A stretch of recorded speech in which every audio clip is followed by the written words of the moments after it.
ভাইরে, বলেন দেখি বাংলাদেশের সবচেয়ে লাভজনক ব্যবসা কোনটি? শেয়ার বাজার? না। Real estate? আরে না, ওসব তো বাচ্চাদের খেলা। আসল ব্যবসা হলো ধর্ম ব্যবসা, আর এই ব্যবসার সিইও হলেন আমাদের দেশের বিখ্যাত সব ভণ্ড পীর বাবারা। এদের কারবার দেখলে আপনি অজ্ঞানও হয়ে যেতে পারেন। তাই সাথে বালিশ নিয়ে এই ভিডিওটি দেখুন। মানুষের সরল বিশ্বাসকে পুঁজি করে এরা এমন এক সাম্রাজ্য গড়ে তুলেছে যেখানে লজিক, জ্ঞান, এমনকি সাধারণ কাণ্ড জ্ঞানও ফেল হয়ে যায়।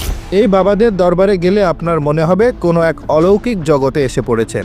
হাজার হাজার মানুষ লাইন দিয়ে বসে আছে, কেউ বাবার পায়ে চুমু খাচ্ছে, কেউ আবার মাটিতে গড়াগড়ি দিচ্ছে। বাবা একটা ফু দিলে নাকি সব রোগ সেরে যায়, বন্ধ্যা নারী সন্তান পায়, আর বেকার ছেলে সরকারি চাকরি পেয়ে যায়। আরে ভাই, বাবা যদি এতই ক্ষমতাধর হবেন তাহলে তো দেশের স্বাস্থ্য খাত আর কর্মসংস্থান মন্ত্রণালয়ের কোনো দরকারই ছিল না। সব দায়িত্ব বাবাদের হাতে ছেড়ে দিলেই হতো।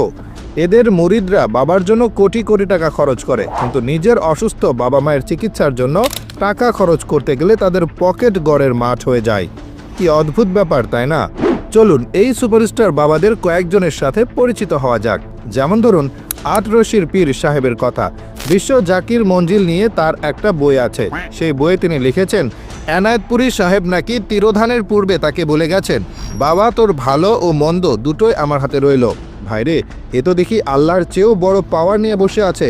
পবিত্র কোরআনে যেখানে বলা হয়েছে ভালো মন্দের মালিক একমাত্র আল্লাহ, সেখানে আটরশির পীর সাহেব নিজের পীর বাবাকে সেই জায়গায় বসিয়ে দিয়েছেন। তার মানে আপনি দুনিয়াবি খারাপি যাই করেন না কেন, বাবার হাতে যেহেতু চাবি, উনি সব ম্যানেজ করে নেবেন। এমন শর্টকাট অফার পেলে আর কষ্ট করে ইবাদত আর ভালো কাজ করার কি দরকার বলেন?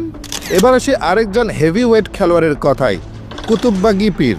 ওনার দরবারে গেলে আপনি জিকিরের নামে যা দেখবেন তাতে মনে হবে কোনো কনসার্ট বা ডিস্কো পার্টিতে এসেছেন।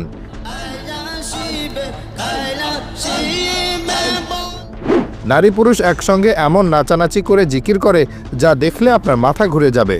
আর ওনার কেরামতি তো আরও মারাত্মক। উনি নাকি দাবি করেছেন তার দরবারে এক রাত ইবাদত করলে 1000 বছরের ইবাদতের সমান সওয়াব পাওয়া যায়। ভাই, এ তো দেখি spiritual buy 1 get 1000 years free offer. মানুষজন আর সারা জীবন কষ্ট করে নামাজ রোজা কেন করবে?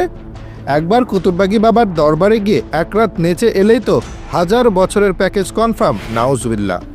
এরপর আছেন চন্দ্রপুরী পীর। ওনার ফিলোসফি তো আরও আধুনিক। উনি নাকি কোরআনের ভেতর পুনর্জন্মের কনসেপ্ট খুঁজে পেয়েছেন। মানে আপনি ইহকাল ত্যাগ করলেও চিন্তা নেই, আবার ফিরে আসবেন। এই জন্মে বাবার মুরিদ হতে না পারলে পরের জন্মে ট্রাই করবেন। আর ওনার আরেকটা বিখ্যাত মতবাদ হলো, কোনো লোক যদি অনেক বড় বুজুর্গ হয়ে যায় তাহলে আর তার ইবাদত করা লাগে না।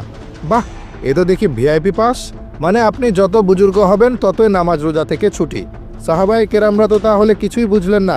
তারা সারা জীবন ধরে এত কষ্ট করে ইবাদত করে গেলেন, অথচ চন্দ্রপুরী বাবার এই থিওরিটা জানলে তো তাদের এত কষ্টই করতে হতো না। তবে এসব বাবাদের মধ্যে যিনি বিগ বস, তিনি হলেন দেওয়ানবাগী পীর। ভাইরে ভাই, ওনার দাবিগুলো শুনলে আপনার আক্কেল গুরুম হয়ে যাবে। উনি নাকি স্বপ্নে আল্লাহকে দেখেছেন, আর তিনি নাকি দাড়ি গোঁফ ছাড়া এক যুবকের মতো। শুধু তাই নয়, উনি একা নন, ওনার স্ত্রী, কন্যা আর লাখ লাখ মুরিদও নাকি আল্লাহকে দেখে ফেলেছেন। আস্তাগফিরুল্লাহ। এ যেন একেবারে ফ্যামিলি প্যাক। শুধু তাই নয়, ভুরি বহুল এই পীর আরও বলেছেন দেওয়ানবাগে নাকি আল্লাহ, নবী রাসূল আর ফেরেশতারা একসঙ্গে মিছিল করেন এবং আল্লাহ নিজে স্লোগান দেন। নাউজুবিল্লাহ। এসব কথা শোনার পর আর কি বলার থাকে ভাই? এসব বাবাদের কারবার দেখে রাগ লাগে, হাসি পায়, আবার কষ্টও লাগে।